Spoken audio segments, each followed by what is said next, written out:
Good evening Kenya, this is Kenya News Alerts. Karibu sana kwenye show ya Sema Nasi, where we talk to you and you talk to us. Today is on the 11th of February 2025. Only 2 days, it's 2 or 3 days to Valentine's. Yes, 2 days. My co-host will introduce themselves. Yes, good evening guys, this is Plains and Felix and I welcome you to Sema Nasi show. Zulfa, yes, you good? I'm good. Thank you so much. How was your break? Why are you feeling happy? Why are you feeling happy? I'm laughing actually. Why are you feeling happy when I'm trying to just ask you how your break was? My break was, I'm gonna say my break was ilikuwa tu sawa. Sawa? Ilikuwa sawa, full of rest. Yes? So yes, as we continue, Jana our deputy, is it nominated? Our what? Our deputy president, Sawa? Yes. Not elected. Yeah, nominated, not elected. Our Mr. Kindiki called Kiambu leaders to his place.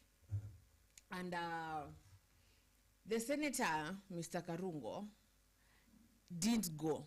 Sawa? Na akamtumia message fulani. You know, this is, in fact, Shangu mwaka uanza amekuwa akiita leaders. Alianza na wasijui wapi, akaenda Taveta, akaongea na leaders wa huko. Anawita Karen, anakuja Karen, anawapea bahasha nyeupe. So akaitana wa Kiambu, akasema wa Kiambu akuje kwa Karen. Na huyu senator Karungo, he didn't show. And when he didn't show, do they have any differences, according to your knowledge? Do they have any differences maybe which can drive this senator to not attend? I think that, yes, I think the differences that these people have are that they are loyal to Gachagua, and they feel that mtu kama unajua hata Kimani Ichungwa alikuwa pale. Sawa? They feel that their deputy president is regarding Gachagua. Unasikia he is the deputy president of the people because they elected him. Yes. So I think that's why. Because when I'm gonna go to the message yenye huyo bwana Karungo alimwandikia bwana Gachagua, and you will just hear like like na. So Kithure Kindiki invited all Kiambu County leaders to his current residence for meeting, but Governor wa MATIANG'I and Senator Karungo failed to show. Karungo sent Kindiki a text saying that an elected senator, as an elected senator, he had no obligation to listen to a nominated leader. What is that?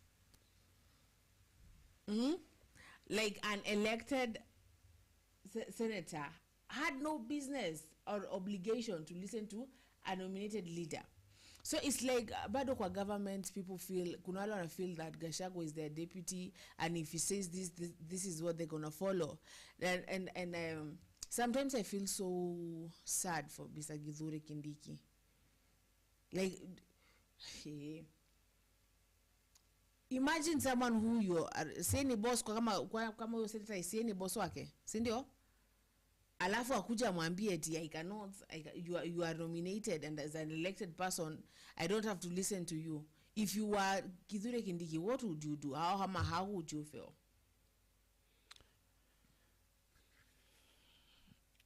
That is a total disrespect, which is indirect. But ni kuassume tu, unajua uweze shout up to the person, since the person has got his or her own rights, you know. But there is disrespect there though. Kuna disrespect kubwa tena sana hapa. I think hata kama so unafaa kushow because it is your boss. Yes, whether you like them or you don't like them. Si ndio? So because I don't want to get na pale kwenye meeting they talked a lot. You know, they usually talk a lot. Akaongea vitu nyingi sana that I don't want to really get into before my dear viewer aone what I'm talking about, because hakuna haja nikuwa naongelea story yenye my dear viewer ata understand ni nini. So kama Mr. Producer anaweza weka hiyo tumsikize. Okay, sawa. So you had the speech, Felix, of Mr.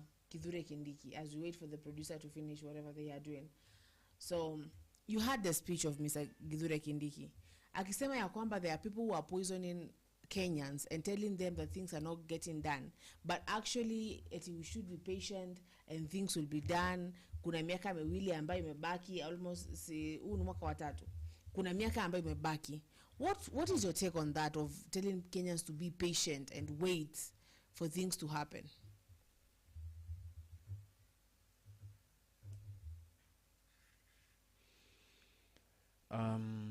Zulfa. Yes.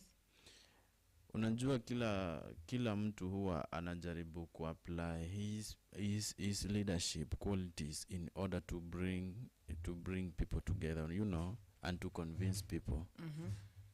By doing so, or by just sustaining all the what can I say?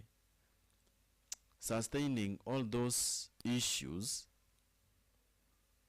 it is a good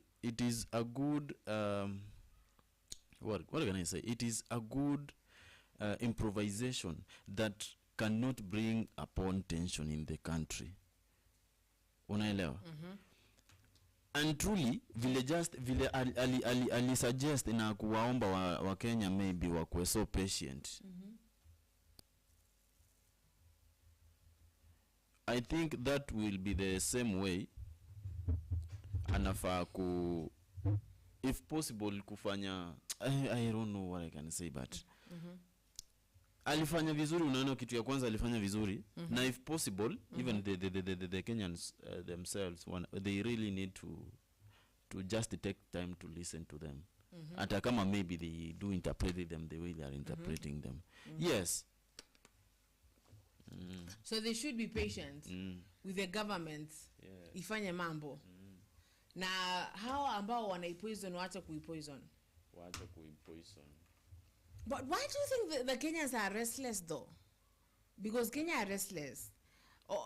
Kuna wakati nilikuja sometimes unapataga unaambiwa sikiza the other side of the story. Kaa kidogo usikize the other side of the story. And I was there listening to Mr. Kindiki and I was like, sometimes he does make sense. Sometimes he does make sense, but you know the moment that usha ni kama uende kwa ofisi ama when you go to a new job na upate kuna mtu ambaye kidogo hapendwi, that is a thing. And I think that people just naturally, even hata saizi Mr. Ruto afanye nini nzuri, hata saizi Mr. Kindiki wafanye nini nzuri, I don't think that Kenyans are really going to really understand them, ama they are going to really be patient with them. Sababu reputation ishaenda Felix, sawa. Na in fact wakati ambapo tunaona like to be patient well our resources have been wasted by people working in your government, like the moment we had like mtu kama Ichungwa siku hizi hata atembei kwa gari, anatembea tu na jet, and that jet is fueled by our money. Mali ya umma ndio inafuel hiyo jet. How could we be happy? How can we be patient wakati tunasikia ya kwamba bwana Rigathi Gachagua was being bribed 2 billion wakati watoto wa shule hawana wanafukuzwa nyumbani, walimu kwa wana struggle sababu the vendors of the foods that they use in school wanaitishwa pesa na bado pesa haijatolewa ya elimu, wakati tunaona hospitali hamna madawa, wakati tunaona hizo mashif and she's and whatever they are not working, and you're bribing people 2 billion, you're bribing senators 70 million. How can we be happy? Tutafurahiaje?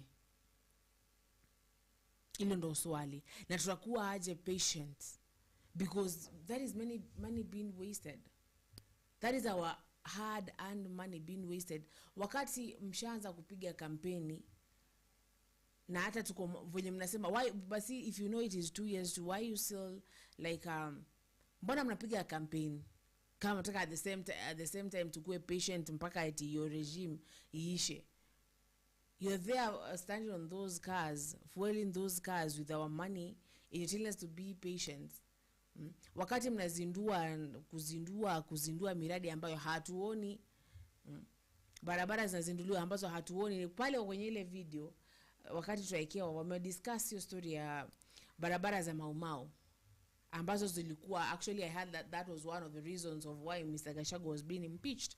Na hizo barabara zina I think, and Ramuta Bwana Felix, I think that the Maumau people should be honored. Yes? Yes, Felix. The Maumau people should be honored. Should be honored with these kama hizo barabara. That is like an heritage. Those are the people like of which vile nasemaga we all fought for Kenya. Sawa? But they did fight. And hizo barabara sijukona zijatengezwa. And money is being used. And bado tunaona ma MPs wanaenda kwenye that's assembly, and they're there asking for salaries when they are being paid a lot of money, and you're telling the common mwananchi to be patient. How are they going to be patient? Yes, Felix.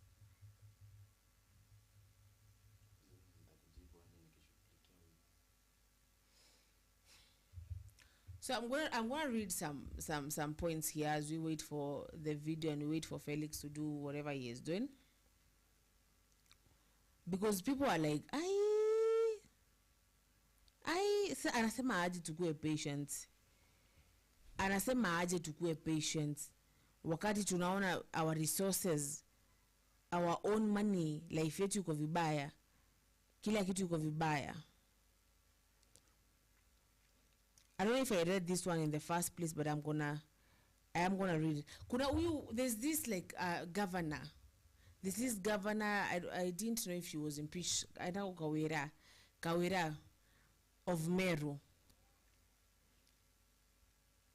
So I'm gonna read it, yeah? Kithure Kindiki attempts at making friends in Mount Kenya are running into a brick wall, and not even his own governors from Mount Kenya from Mount Kenya East are willing to help him out.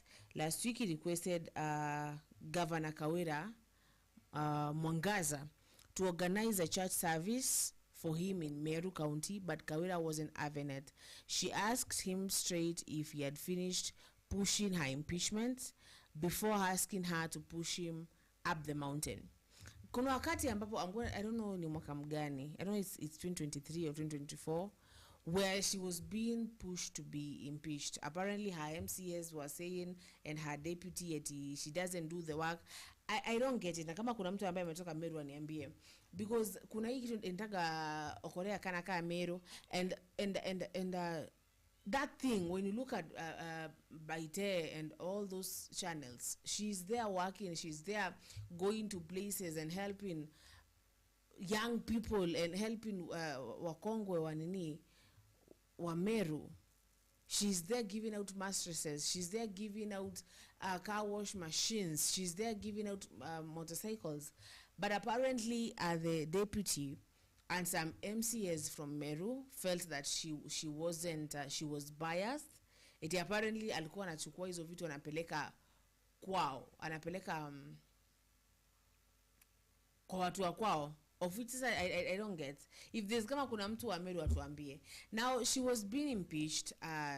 Nasa I think Bwana Kithure Kindiki, he had something to do with it. He was pushing for impeachment. Even though unasikiaga don't burn our bridges. Sometimes you need to go back. Sawa.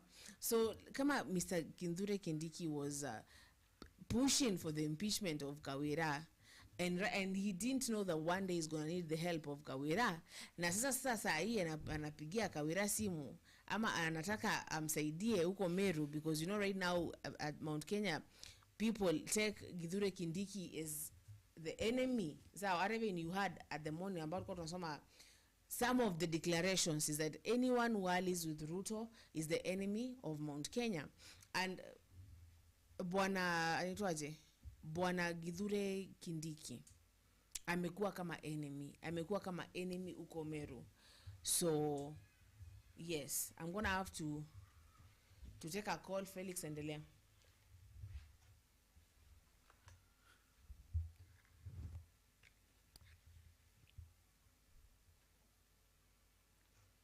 Sorry guys for the inconvenience. It is all about studio tasks. Thank you so much, Zulfa, for your information, and I really appreciate. You know, wakati tunaona some of the individuals could not even maybe show how they are committed to the current government. They show respect to the current government. It is not because maybe they are so arrogant. It is because some of the issues are forcing them to do so. Zulfa. Yes. There was a question you were trying to ask, and I didn't respond as early as possible. I'm really requesting you maybe to come up with your point so that I can see what I can tell Kenyans right now concerning what you are asking. Yes. Come on once more. Okay, nakuuliza ya kwamba, sawa, kama umesikia history ya Bwana Githure Kindiki huko ameenda Meru. Meru is part of Mount Kenya. Sawa. Yes, Meru is part of Mount Kenya. There's this governor, I don't know if you know Kawira alikuwa anaimpichiwa. I can't remember his which year, but I remember there's a time that Kawira alikuwa anapushiwa kuimpichiwa vibaya sana. And I didn't actually follow it so much because I was Wameru Kawira. Yule mama? Yes. Yeah, sure. I think it was it last year, ama? Was it? No, I'm in 2023. By the way, they were putting a lot of pressure on Kawira. Yes. A lot. Inabaki afanye kazi. Yeah, whatever straight. There was a very, very strong pressure which was which against that governor. People were against. Inabaki eti watu wa MCAs wake ndo wanasema afanye kazi, sijui eti she's difficult to work with and all that. She doesn't do anything. And this was actually her second term, I think. Sawa. And kuna hizi ma channels za Meru, sawa? Na kuna hii kitu, there's this thing called Operation Okorea Kanaka Meru, sawa? And you see Kawira working. I don't know what kind of help that people want. You see Kawira giving young people motorbikes. You see Kawira giving people car wash machines and providing jobs. But at the same time, unasikia eti afanye kazi, hizi vitu alikuwa akipelekea tu watu wa kwao. Yes. Kwani watakuwa ni wangapi? Atawapelekea machines 100 ama 1000, like atawapelekea how many times? Yes. So people were fighting, and apparently I didn't know that Githure Kindiki was one of the people who were calling for her impeachment. Na unajua hii ndio wasikiaga usimtusi mkunga. Yeah. Wangali uzazi upo. So right now Mr. Kindiki is going back to Kawira and is asking Kawira for Kawira amsaidie, and Kawira is like, umeacha kupush for my impeachment kwanza. You know, we forget that you're going to need someone one day. And you burn those bridges. Unaweka sometimes do not burn all the bridges. You might need to come back. Na usha burn bridge. Na uwezi vuka hiyo river because kuna crocodiles. Now see. It is very difficult. It is very, very difficult for you to cross a river whereby you had already destroyed that bridge, and the river the river is invaded by crocodiles. How are you going to manage to navigate through? Or to cross, to cross, not to navigate. Yes. It is very bad. Remember when you are trying to. When you are Zulfa, when you are trying to misbehave before somebody, remember that there is a time when you will need that person the most. Yes. That is one thing that people forget. Yes. That is one thing that people forget. Hey.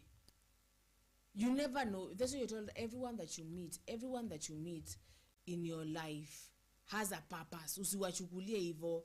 usiwa ignore. You never know really when you're going to need them. It might be you might find yourself in a life or death situation, and that's you, the only person you're the only person who is near you. Yes, and that is the only person who could help you. Now ushaban bridge mwanangu, ushaban bridge kaka. Oh my God. So pale bwana Kindiki yako pale kwenye ule forum anaendelea kuinsist. And I insist, and I feel so sad for this man, because no matter how many leaders anaita uko Karen kwake, I don't know if he's trying to do the same thing that Wamunyoro, the Wamunyoro person is doing, but Wamunyoro does not call people. Yes, Wamunyoro, the Wamunyoro person, the Wamunyoro person, Mr. Rigathi Gachagua does not call people. People go to him. Sawa. People go to him. He doesn't call them. And now, as I don't know, I was talking to someone was telling me that Wamunyoro, Karen imekuwa the capital of bribes. Sawa. So he calls leaders. They will say kiwaambia aje I want to talk, and then the producer is going to put the video. Sawa. So anasema alikuwa anawaambia wale watu akiwa address, as usually here when you see that video, he is telling these people that after the meeting imeisha, msiamke tu mkienda, sawa, mkae mpige selfie, msijui mfanya nini. And then you look at this person, man, simping so hard mpaka unamhurumia tu, uko like damn, baba, oof. Because at this point, like, I don't think that kuna Wakenya ambao wamemkubalia Mr. Kindiki kabisa. Yeah? And you know that it's like getting married to a family ambayo kulikuwa na bibi ambaye ametoka wa kwanza, na bado hiyo familia inatambua ule bibi wa kwanza. How do you navigate in such waters? Unajaribu kuimpress watu, unawafanyia kila kitu, unaosha mpaka mabati, but they are like ingekuwa ule bibi wa kwanza alikuwa hapa, ile part fulani ingekuwa hata ameisugua sijui na nini na ameweka happy. And you're there trying to impress these people. You're there trying to do what? And it's with this kind voice. Let me call it a kind voice, Felix. It's a very kind voice. Ako pale akisema kwamba msikubali kupoisoniwa, msikubali kupewa sumu, msikubali jamani, sababu it will take time for these things to be done. We are doing things. There are things that are being done. Oh, whatever. Oh, and what not, and what not, and what not. But Kenyans are not taking it. Kenyans don't even care. Your own governors, your own people are like, they're like, no. Kindiki, no.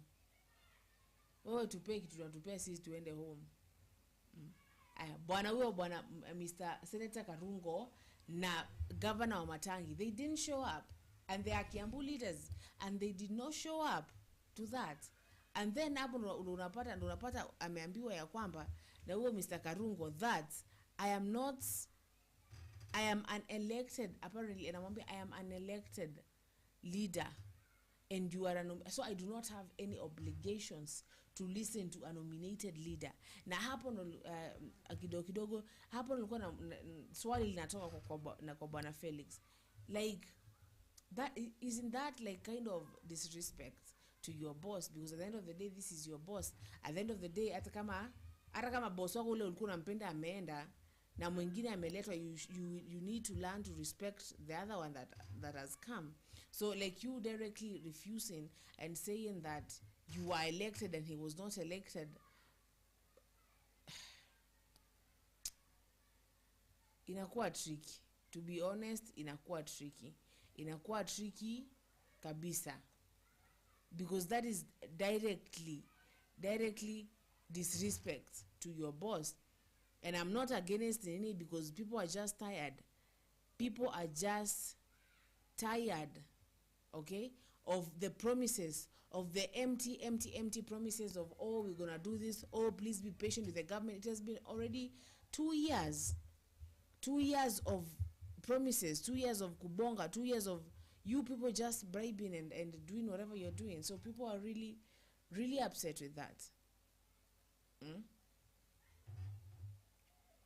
So I don't know what to say. And then at the same time, Mr. Kimani Ichungwa spoke. And Kimani Ichungwa akasema ya kwamba ameambiwa yeye ni bibi wa Kasongo. And I will ask Felix after Nini, like, why do you think people are calling Mr. Kimani Ichungwa Bibi? Bibi and Mr. Ruto? Is it because that he does everything to please Mr. Ruto? Is it because that he's always trying to please him, whether he knows he's wrong or what? I go to like iko sawa. Akasema ya kwamba ati wacha aitwe bibi ya Mr. Ruto as long as Kiambu iko sawa. And I remember the first show we said yule governor wa, is it Wombere somewhere, where she said that she's gonna smile with Mr. with Mr. Kithure, because when they smile they get favors. When they smile they get favors. Na hapo ndo unakuja unajiuliza, should you like accept something that you know is wrong just because to get favors from that person? So Kimani ako like, nyinyi niiteni tu bibi yake haina mambo, endeni kunita bibi yake haina mambo, lakini mjue mimi mkinita bibi yake bado shughuli zinaendelea. Akasema akisikia eti Kasongo must go, anasema Kasongo must go on. Sawa. So he spoke a lot. He spoke a lot of things. Akasema ya kwamba kuna watu, you know, when they say kuna watu we all know. Sababu mnaongea design fulani, mnaongea na, I don't know what Felix calls it, something fiche, mnaongea na lugha fiche. Kuna watu ambao wanasema kwamba government haifanye kazi, wanadanganya watu, wanasema eti Mount Kenya sijui imeshaenda, sijui Mount Kenya wataki sijui nini, and that is he talked a lot. In that speech of Karen, only 2 leaders spoke, as you're gonna see. It was Mr. Githure Kindiki and Mr. Kimani Ichungwa. Those were the people who spoke, and they had a lot to say. A lot to say in Nyatuoni actions, a lot, as you're gonna hear and judge for yourselves. So Mr. Kimani Ichungwa akasema kwamba vitu vinaendelea kufanyika Kiambu, of which I heard people say yes, things have been wanasema yes, sijui hao ni wale mnasemaga ni wakulipwa ama hao ni wagani, because they were like, si maendeleo inaendelea Kiambu, they're like yeah, sijui and then they also talked about the chief and sharp business. They said that it is working, only people that kuna watu wanadanganya watu ambao ataifanyi. So it was a whole thing. It was a whole thing pale. Waliongea sana, and that is the issue with this. Actually, that is the issue with this, the talking of begging Kenyans to be peaceful, the talking and calling leaders to go and bribe them to come and lie to us, their people, as in calling MCAs. Unapea kitu kidogo ndo akuje kuambia their people that things are working, and you're doing nothing. That money that you're bribing these people, that money that you're giving these people for street ya kwenda kunywa soda kama place friendly skate, watu wamepewa $1 million as a gift, wakati shule hazina bado hazijapewa pesa. John Bandi anasema hakuna pesa, waendelee tu kustruggle kidogo eti pesa inatafutwa. And you're here telling us to be patient. How are we going to be patient? How are we going to listen to all these when you're using the same things?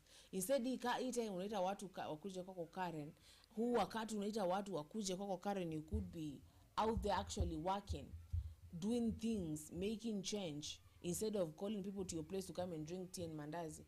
Hiyo chai imepikwa hapo na mandazi, man, that is money we could help a lot of people. Prioritizing the wrong things, prioritizing vitu ambavyo havisaidii Mkenya, the common mwananchi. And we wonder why amkubadiki places zingine. We wonder why you're heckled in places because people are getting tired to hizi siasa za maneno. Hizi siasa za kuongea tu. Siasa za kuongea mnapigana kwenye siasa, it becomes really boring for you people to just continue on speaking the same issue and doing like nothing about it. Na kwenda kwanza kusema mtu fulani anasema.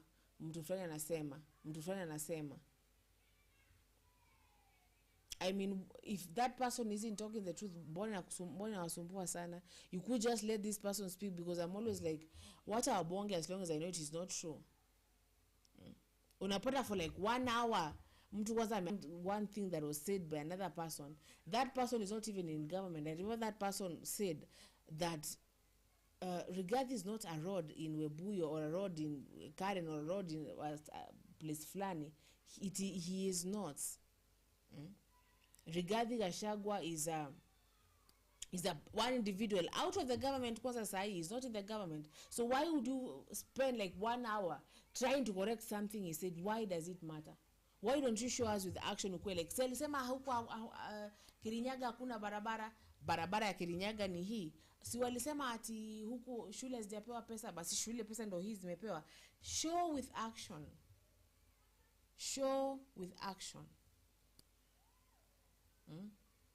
Let us see it. When we see it, we won't need to come and justify something. Hata sisi wenyewe tutakutetea takuwa like wachana yule aongee baba, hamna mambo, sababu we know that whatever you're saying is true. That whatever that you're trying to we have already seen it, not heard it. Mambo kusikia jamani, Mr. Kimani and Ichungwa, according to me, and I will ask Felix to chip in as I drink water. We are tired of kuambiwa mambo. We are tired of kuambiwa eti unajua yule anasema, eti unajua hakuna kitu kama hiyo, unajua yule ni mtu akona wivu. Show us. Alisema hakuna hii, basi ndo hii. Alisema hii, ndo hii basi.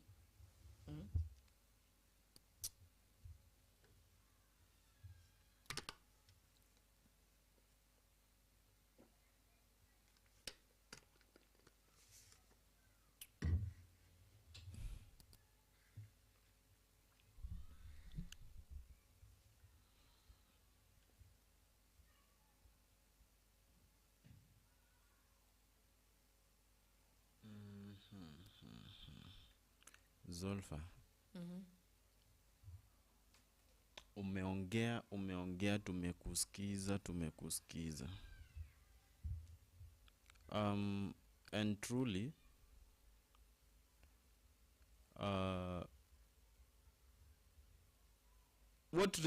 what Kenyan leaders really need to know is that what we want in the country is all about cooperation and not their differences, because their differences will never be beneficial to us totally, and that is the truth.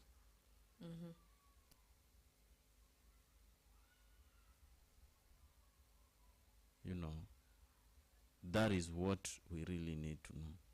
Yeah, they really need to know. The moment they are trying to show us how dominant they are trying to show us the way they have got different differences among them. It is totally disgusting. Will you mind if we play that video whereby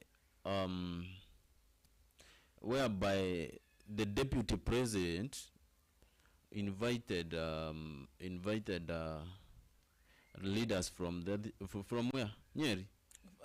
Kiambu. Not Nyeri, Kiambu. Yeah, tuisikie alafu ndio uone nikwambie kitu kutoka hapo. Let me play that video muone. Okay. Baada hapo tutaendelea ili tuhakikisha kwamba siku ya leo kila mtu ako na nafasi ya kuchangia katika agenda ya maendeleo ya Kiambu County. So we are here to make sure that today, as many as we are, we will try and make sure that as all of us have some role to play in agreeing and building the agenda, the development agenda for our county of Kiambu. So karibuni sana, na mjisikie nyumbani.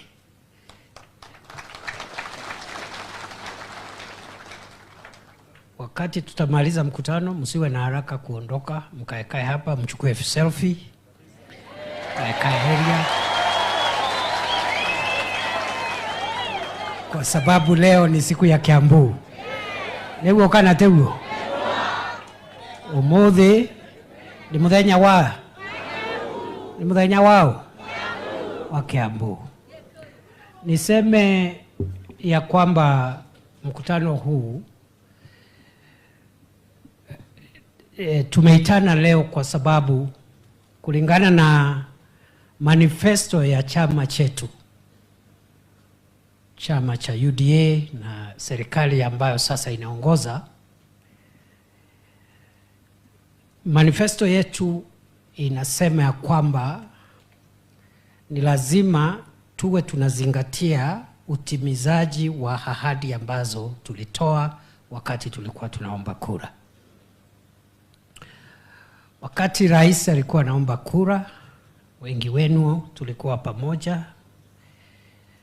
Mnajua ya kwamba katika kila kaunti alitembea na kukubaliana na wananchi wa hiyo kaunti, akichaguliwa yale mambo ataweka kipaumbele.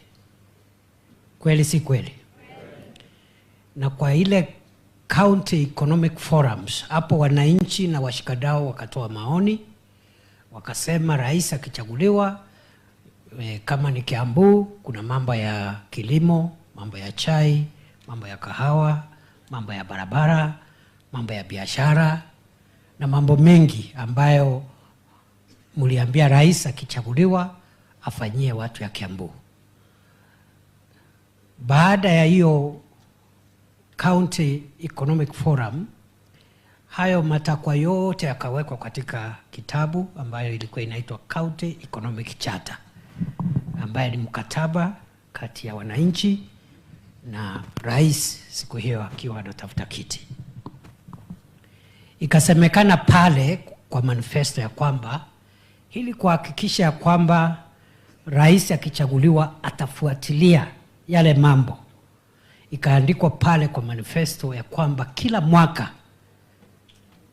chama ama serikali sasa iwe na mkutano once a year ya kuuliza katika yale mambo mengi tumesema tutafanya Kiambu, ni yapi tumetimiza, ni yapi bado hatujatimiza, kwa nini haijatimika, tutatimiza lini, na kuelezea wananchi ili serikali na wananchi na viongozi tutembee pamoja with one set of information.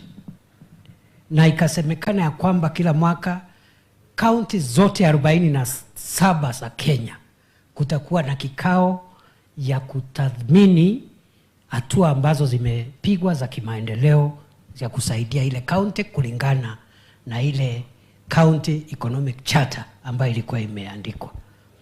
Na hiyo kazi, jukumu ya kuleta viongozi pamoja na wananchi, viongozi waliochaguliwa, viongozi wa mashinani kama walio hapa, hiyo jukumu ikapewa ofisi ya naibu wa rais.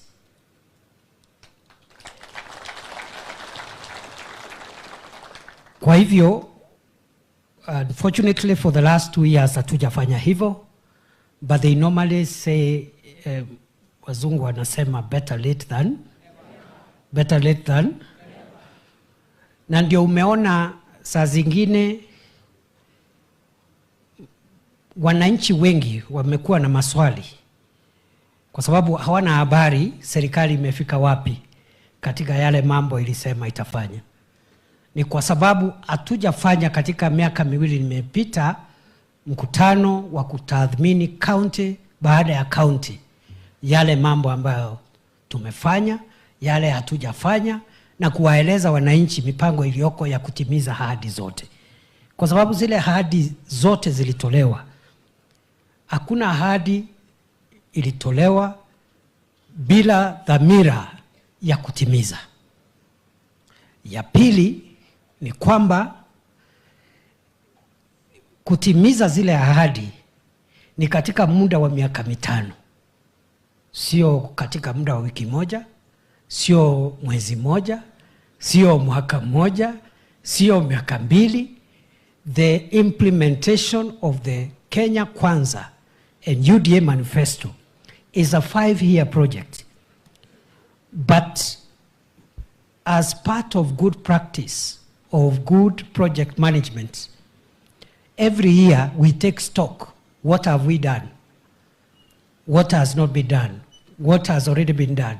So, najua watu wengi wanawekea wananchi uchochezi na kuwawekea sumu. Sijui kuna mambo hajafanywa. Ni kweli, there are some things which are yet to be implemented because we are just 2.5 years into the administration. We have another 2.5 years. So, huwezi letewa mtihani wa form 4 ukiwa form 2.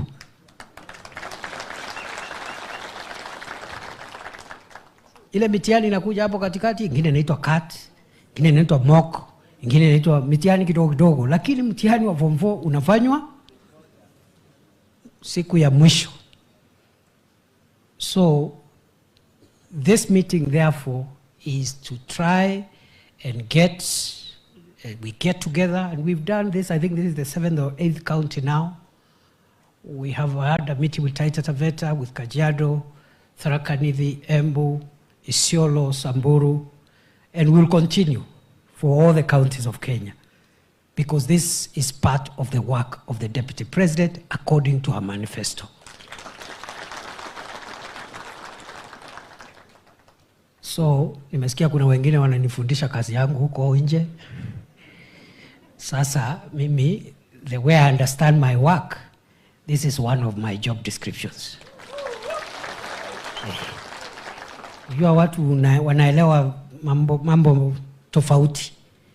This is part of the work I am assigned as Deputy President. So, on behalf of the President and the government of Kenya, I want to report to you ya kwamba tumekuwa na wakati mgumu wa kiuchumi tangu 2022 kwa sababu ya vile tulichukua serikali uchumi ukiwa.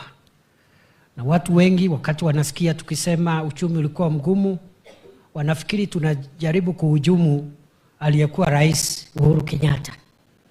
Lakini nataka leo ibainike ya kwamba ile hali tulikuta ya kiuchumi sana sana ilisababishwa na vile uchumi wa Kenya na uchumi wa ulimwengu ulifungwa kwa zaidi ya mwaka 1.5 kwa sababu ya ugonjwa wa COVID-19.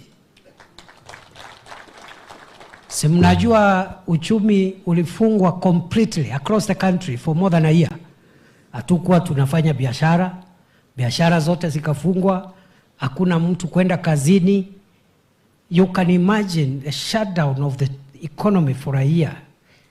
The damage is huge. That's why by the time President Ruto was sworn in,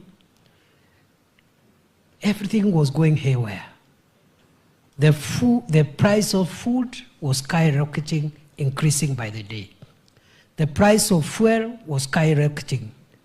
Inflation, prices were going up. Inflation across the board was going up. Interest rates ya bank ilikuwa inaenda juu. Shilingi ya Kenya ilikuwa very weak. It was weakening every day, if not every hour. And before President Ruto and the government could be able to address the other economic interventions, it was necessary first to rescue the economy of Kenya from collapse. Because if you have high food prices, high fuel prices, high interest rate, a weak currency, unless you make certain interventions to stabilize the economy would go the wrong direction. And therefore, for the last 2 years, President Ruto has worked hard. His administration has worked hard. And that's why today, compared to 2022, certain economic factors are now stable, general factors.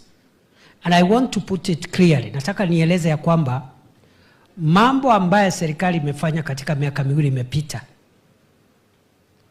ni mambo ya kudhibitisha uchumi kijumla. Na kwa hivyo ile kazi ambayo imebaki sasa kwenda mbele ni mambo ya kudhibiti uchumi wa wananchi binafsi ama uchumi at household level. That is where we are going now. But it took a lot of work to get the Kenyan shilling strong again.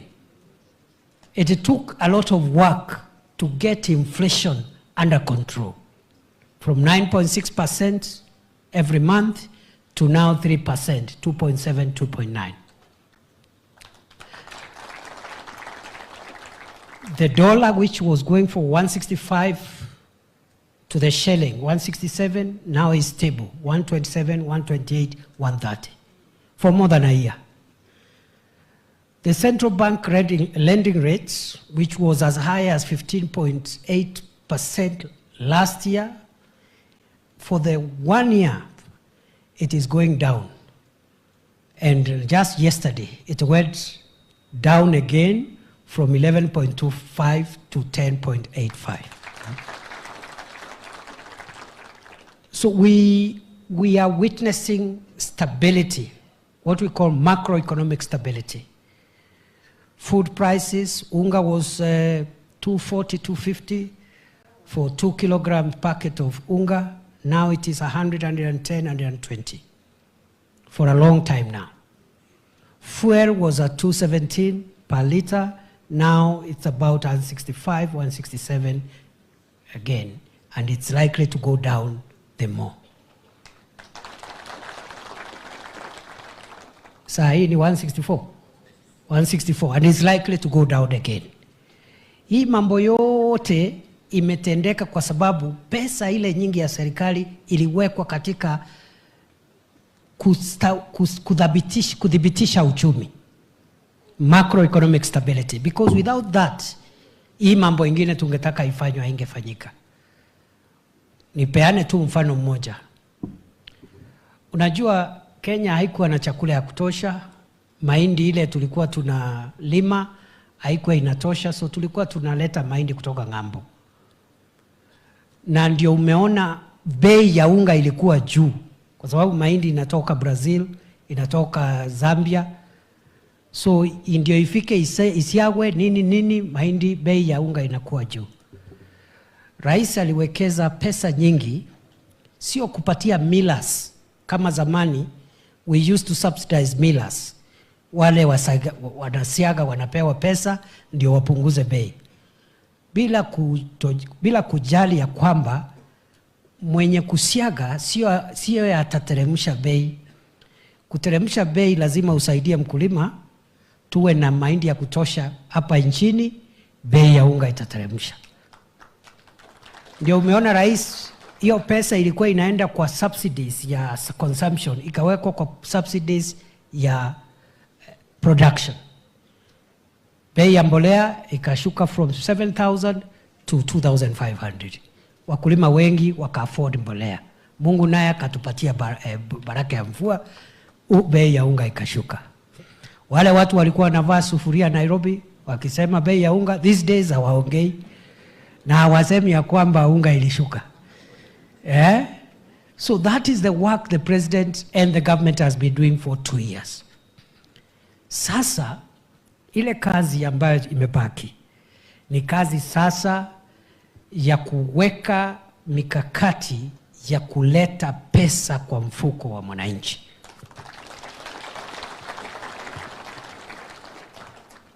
And I want to demonstrate to you the programs that are ongoing now, based on what we had agreed with the counties in the economic forums, economic charters.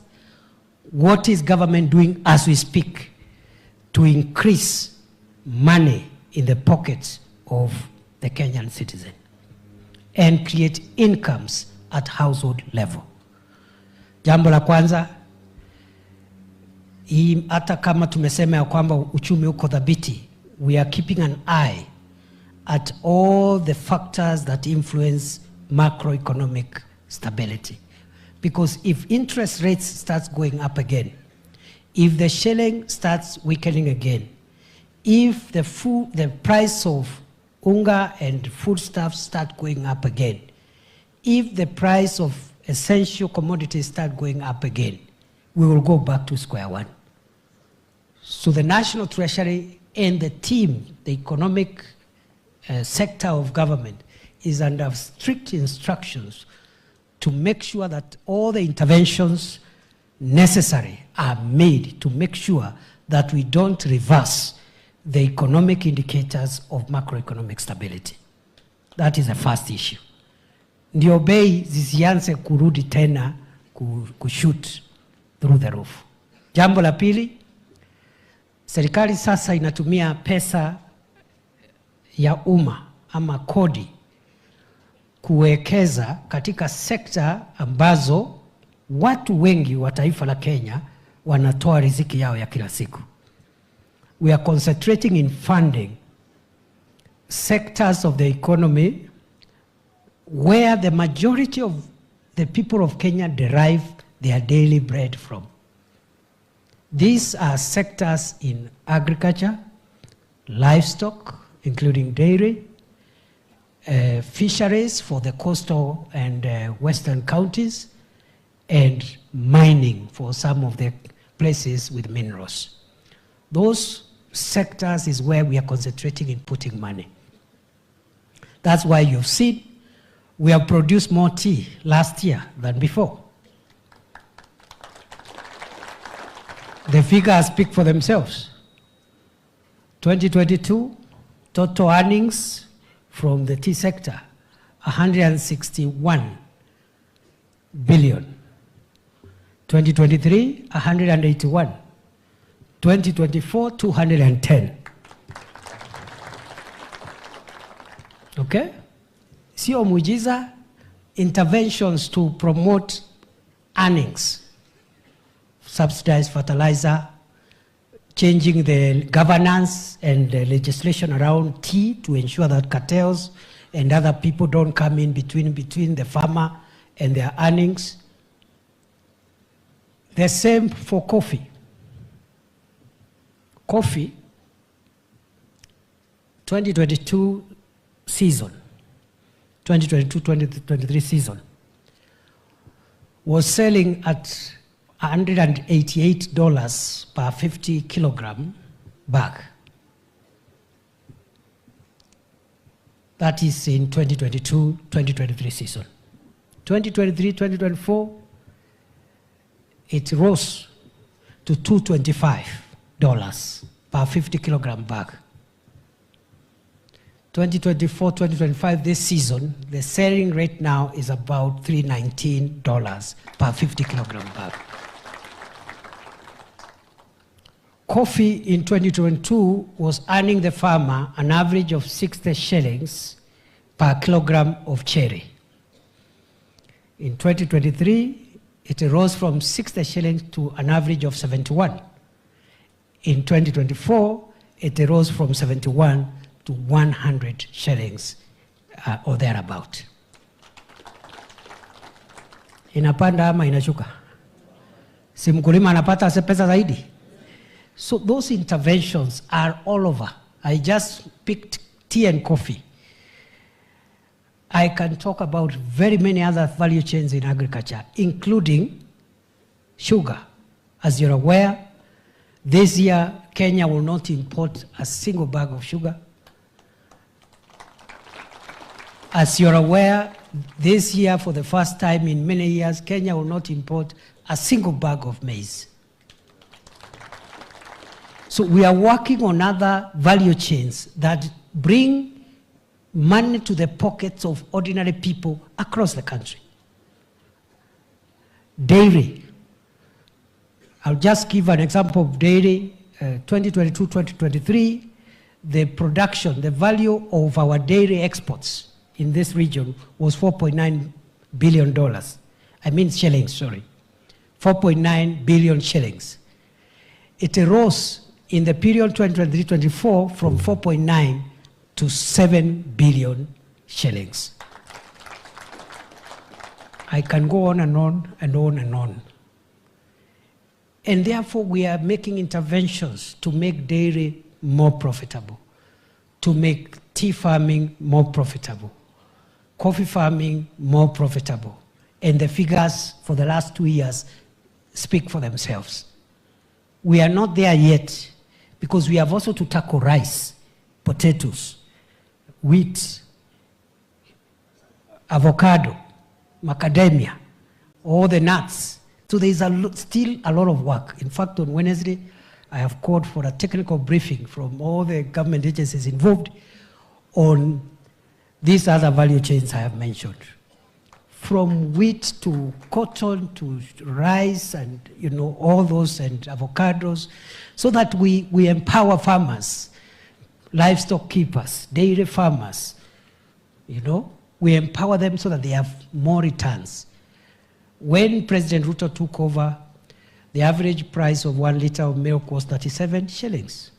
Today, it is 50 shillings. And we want to take it higher. I can go on and on and on. But the point is that this government is deliberately revitalizing key value chains and in the sectors that help wananchi of Kenya to get income. Because an ordinary Kenyan, where do they get their daily income from?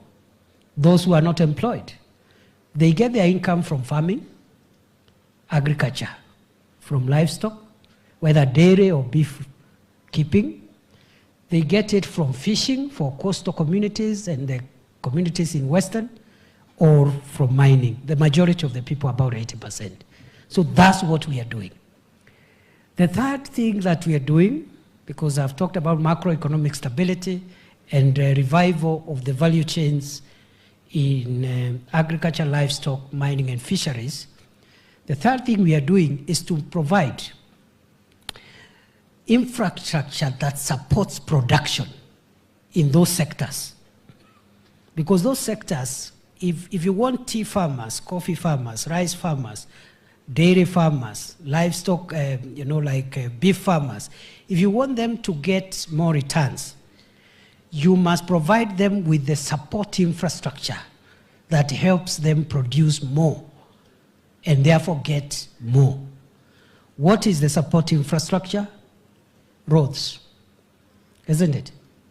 Electricity, ICT connectivity because of e-commerce of our traders, isn't it? It is roads, it is electricity, ICT. It is also infrastructure around markets, the markets we are building all over the country, so that farmers can have dignified places where traders can come and do commerce, not from the roadside, but from a well-organized place with refrigerators, cold rooms, and good places where even people can come from far and wide and do good business. So it is in roads, it is in power, it is in ICT connectivity, it is in the ESP, the Economic Stimulus Program markets, but also KIPES, the County Aggregation and Industrial Parks. We are building one per county. Ya Kiambu iko pale Githunguri. Kweli ama urongo? It is under construction, it is not ready. We are going to talk about it in a short while. It's 25% complete. National government has released 116 million. We still owe another 133.4 million, which we are releasing this month. And the county government must also now release their part because the total cost is 500 million so that we support them to have that KIPE operational. That county aggregation and industrial park is the first step towards having a manufacturing capacity for Kiambu County and all the counties of Kenya, because that is the place for aggregating products, value addition, sorting them out, packaging them, and then doing a route to market process to make sure that we go to the next level in our quest to be a manufacturing country. So we are providing the support infrastructure to help agriculture prosper. Markets, roads, ICT apps, and KIPES, and all the other things that I've already mentioned about. In Kiambu, for example, we are building many markets from Limuru, DCC place there. No, that's the housing program. But we have markets in Gewa, we have markets, there are 29 markets all over. There are too many. From Goingwa in Thika to Gekambura in Kikuyu, all of them, 29 markets. And therefore you'll be seeing me a lot coming to inspect progress of where those markets have reached. And again, that is part of the work of the Deputy President. Nema kana tema. Sio ndio kazi ya naibu wa rais? Kwa sababu tunataka by the time rais akuje ku-commission, we must make sure that project is complete and operational. Na pesa yote imetolewa, imejengwa, imekamilika, ndio rais asikuje kuangalia kitu, alafu pesa inakosekana, haikamiliki, alafu watu wanaanza kuongea mambo ya kejeli. So the work of the Deputy President is to backstop the President and run around, make sure that everything is okay. Sasa soko ikikamilika na ikuwe tayari, mimi naenda naita boss anakuja nafungua. Si namna hiyo? So we'll inspect those markets, we'll inspect the housing program, which is another very consequential program we are carrying out. Because the housing programs gives dignified dwellings to our people. The housing program is creating short-term jobs for architects, electricians, plumbers, masons, carpenters, to the next 2-3 years at least, 4 years. As long as we have these projects, they have somewhere to earn a living from. And we are creating both long-term and short-term jobs, because a job is a job. Kazi ni kazi. Ule yako na bahati kupata PNP job, that's okay. If you get a short-term job, it's better than staying idle. Ama namna gani? Kwa hivyo, we'll also be inspecting, there are so many affordable housing projects from Roiro to Thika to Limuru to everywhere. Again, niko na list, kama naibu wa rais, nimeweka list. Kuna zingine 29%, ingine 52%, ingine 2%. Mimi nakuja kuangalia hizo miradi, ndio iendelee haraka, ikikamilika rais anakuja kufungua. Other than that, we are also very, very committed for the next 2.5 years to job creation, because many of our young people do not have job opportunities. So we are attacking the unemployment and lack of opportunity problem from all sides. We are creating jobs within the economy. How? We are still employing in the public service when vacancies arise, including police, teachers. Already 76,000 teachers have been employed in the last 2 years, the highest by any government in 2 years. There is no single government since independence that has employed 76,000 teachers in 2 years.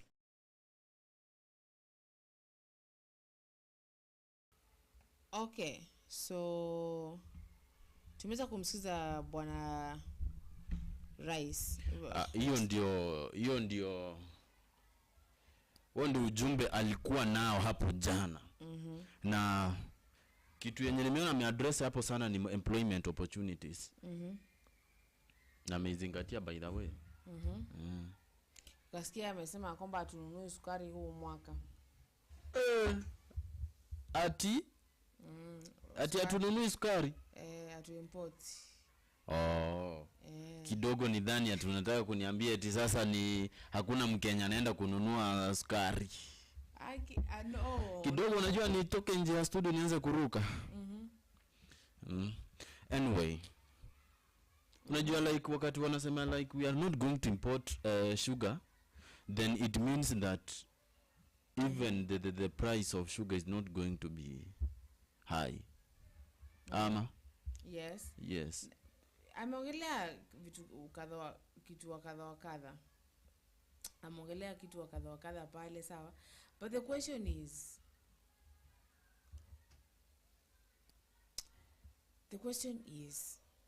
do you think Kenyans really believe that?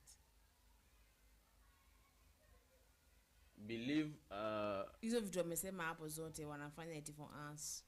Let them now put them into practice. Let them convince us. Yes. Yes.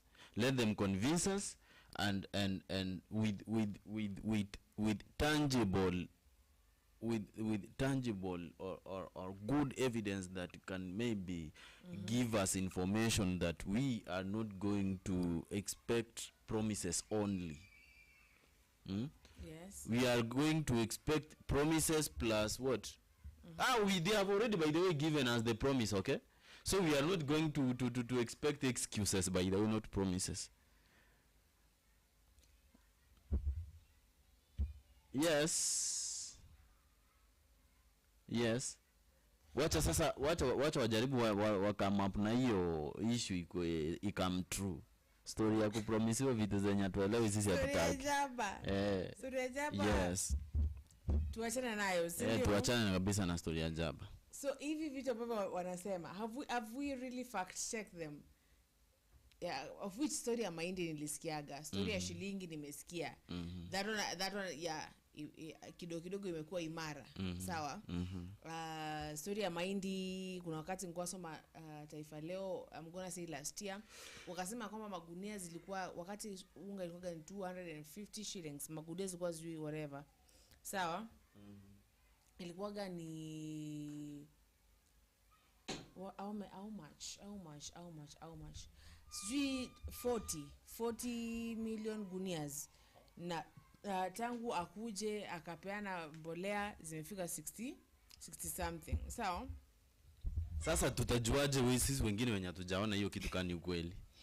Sasa hapo unajua mimi kicho, acha nikwambie Zulfa. Do you remember the story of Mumias? See, still people complaining that they haven't maybe seen they haven't seen the money in their accounts. Yes. Then, yeah. Then sasa unaniambia hizo zingine tutaamini aje na atuoni? Mpaka say hawa watu wajarisi. By that let me ask you. Mtu akisemanga jaba anamaanisha? Jaba? Unajua mtu wa jaba kupigia story nyingi sana. So sasa maybe the same. Is that the point? Yeah, kusikia story ya jaba because mtu wa jaba. Ushenda base ya jaba? So I told you like I planned that thing. Nichanue tafadhali. People talk. Yeah, just make me know please if you don't mind. People talk a lot. So jaba ni kuongea sana ama jaba ni kuongea sana? I think it's kuongea tu sana. Unabonga tu story it makes sense. Sawa? Jumsoje anza kwa like anza kupigia eti nakwambia kama nini.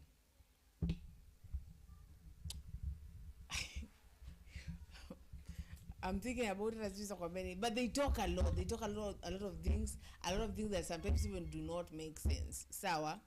So na siku hizi tunasema rather the story ya jaba kuliko story yao sasa wanatupea amani. Sawa? Because at least story ya jaba iko na catch fulani. Hii hawa unasikia tu pesa imeingia kwa account. Sawa? Sijui nini pesa imeingia kwa account, but tunasikia mpaka saa hii hakuna pesa imeingia.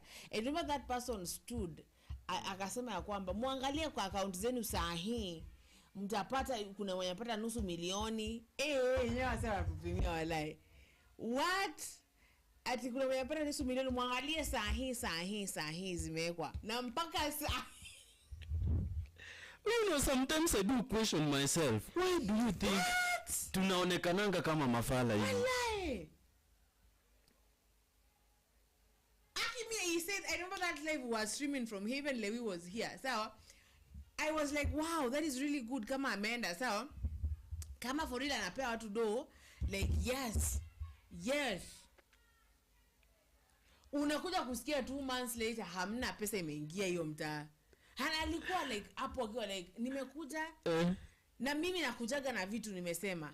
Na sisi nimekuja mmewekewa pesa bonus. Kuna mwenye anapata $500,000, kuna mwenye anapata pesa ya chini kabisa ni 5,000. Na mpaka sasa hakuna hata ndururu. You know, sometimes see it ni kwa sababu maybe see kwa sababu maybe people are just there to be impressed. Sawa? Ni kwa sababu watu normal ordinary people huwa wanaonekananga like ni watu tu wakubebewa tu, wakubebewa. But mimi kitu yenye ningetamani sana kuona is that hii story yote yenye alikuwa anajaribu kuzungumzia. Zulfa, nilikwambia like niliwatch clip ya nani Salasia. Salasia alikuwa kwa interview kwa one of the national television. Alisema yeye amefanya hii na hii na hii na hii. Truly chochote chenye alikuwa anasema kilikuwa kinaonyeshwa kwa TV live. Sawa? Yes. Kilikuwa kinaonyeshwa, mara anaonyesha shule yenye alikuwa amejenga inaonyeshwa. Sijui ni nini nyumba zenye mabuildings, sijui ni za nini za constituencies zinaonyeshwa. Sijui what and whatever hadi games zenye ana support vijana huko hivyo mtaani zinaonyeshwa. Uone like hizo ndio vitu zenye watu tuna expect. Yes. You know kind of proof we need. Yes. That is the kind of proof that we want. Hii story yenye mtu unatuambia that this is what we are going to do and this is what we did. That what you did iko wapi kwanza? Kuna clip yenye niliwatch ya Kasongo alitembea huko Nakuru. Akijaribu kuonyesha project yenye ilikuwa inafaa kuisha 2022. But hiyo project ilienda ikalala. And truly nilijiuliza kitu hivi. Wakati waliweka target ya kuisha 2022 ni pesa zilisha Kenya. Hiyo project ni ya soko international market, fish market. Unaona? Yes. Saa hii tunaambiwa hapa sijui ni nini na nini alitamka yenye hata nimesahau kwa sababu si kwa serious kusikiza juu nilijua tu inaweza kuwa tu promise. Unaona? Imekuwa imementioniwa hapo, unaona? And we don't know even it is true or it was just a statement. Na truly kama ni some of the officials wanakula hizi vitu wanadanganya deputy president yuko juu na president zimefanywa alafu wanaendelea kujibomoa zaidi. Akiwacha wawahurumie. Wale maana hata hawana huruma. Felix hiyo huruma unasema tuhurumiwe, hamna. Hamna, hiyo ni yako man, hamna.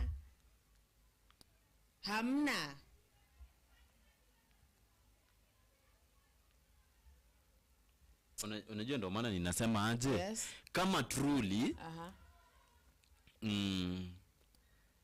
watu ni wanadanganya deputy president ati hii kitu imefanyika na hii kitu imefanyika huko juu na wao wanaenda kutangazia tu watu bila hata kuconfirm, mwacha wawahurumie tu. Do truly hizi vitu ndio zinawabomoa completely. Yes. Zinawabomoa vibaya sana by the way. Yes. Haya, kuna hii story yenye Ichungwa anasema kama mmeniita mke wa president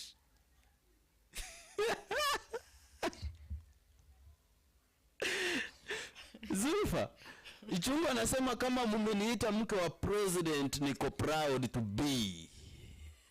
Yeah, amekubalia. Amekubalia title. Amechukua kaivaa. Akasema kwamba yeye alisema yeye ni mke wa ngapi? Yeye ni mke wa ngapi? Alisema yeye ni mke wa ngapi? No. Amesema that amnasema eti sweet mimi bibi ya Kasongo, sawa? Akauliza ya kwanza, mara kwanza kuuliza kwamba mnaona nikivaa rinda? Mimi nishivaa rinda, sawa? But kama mmesema ni hivyo mimi ndakubali. Rinda, by the rinda nikumbushe, rinda ni nini? Dress. Ndio rinda. Ndio rinda. In Swahili language. Yes. Okay. Akasema kwamba basi kama mshanivalisha mimi nakubalia. Nimekubalia mimi yake. Unajua nakumbuka ule pasta alisema aje? Ule pasta alisema aje? Kumbuka, niambie alisema aje ule pasta fulani. Wenye walimpeach deputy president. chochote. Bisa tuweke tu video. Amekubalia mwenyewe. It is not us. Amekubalia. Sasa hata no need ya kuweka video. Wacha kwanza nikuulize swali. Yule mchungaji alisema yeyote aliye impeach Gachagua ni gay. Yeah, alisema hivyo. Sasa and who did? Everyone. Yes. Who voted? Yes. To impeach Gachagua. Yes. Gay. And that is the same week that ulionaga Gachagua aliambia Bwana Sawa Niko Makao. Alimwambia bro.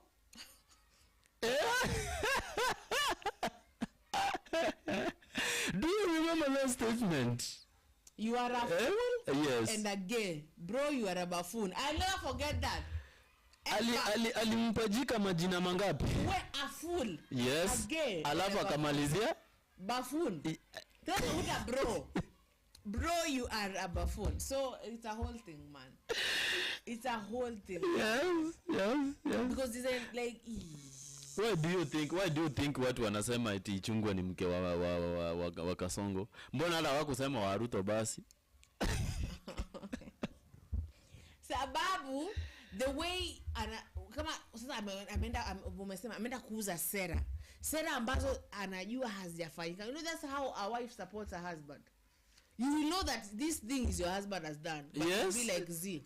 You want to deny completely when you are 100% sure that you are denying what is already the truth. Wallahi. These people, man. These people, Felix. I don't get. And the way they have that courage of kuwa like fiti basi mean wife yake. Fiti. What does that mean? What does that mean? Wakati mtu unasema eti you bro, you are Kasongo's wife. You are a wife to Kasongo. Na mbona basi hawakusema Ruto lakini wanasema eti you are Kasongo. So right now we address Ruto as Kasongo. Right now we know Ruto as Kasongo. So maybe that's why. Yeah. So Ichungwa kabisa ashakubali completely. Hata ungekea watu wasikie hiyo stuff. Akikubalia mwenyewe. Yeye mwenyewe aja amekubalia. Ameaddress mwenyewe kama like that simulisema like mimi ni bibi ya Kasongo na basi akauliza mbona nikivaa rinda? Na kama basi mbona nikivaa rinda mimi nimekubalia. Sawa? Like nimekubalia. Oh my god. Na mbona kuisema kwa lugha yenye kila mtu anaelewa? That's the thing. Okay. So I'm gonna give you like 5 minutes, Sawa. You tell the Kenyan people something.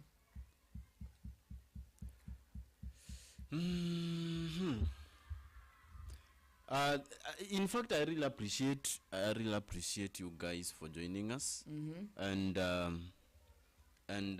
naona huko parliament Azimio. Yes. Azimio coalition. Wako na raha. Naona nani anaitwa yule MP wa kutoka Kisiba idha anaitwa nani huyu UDA huyu? Nani? Osoro wamebeba raha kwa kichwa na gunia. Osoro kwa hapo hivyo kabisa. So naona huko parliament mambo yanaendelea kabisa. And really let's hope that chochote chenye wanajaribu kuzungumzia is all about progressive issues. Ama ni aje Zolfa? Yes. So guys, thank you so much for joining us. Yes, I really appreciate. Okay. So thank you for joining us. As Felix amesema tupatane hapa actually 5. So tupatane hapa 5, we will discuss more of what they have said there kwa Senate. Tutakuwa tunaenda kwa moja tukisikiza point yake and then we discuss it here from 5 to 6. Tutakuwa hapa. Tunashukuru sana, asanteni, karibu tena.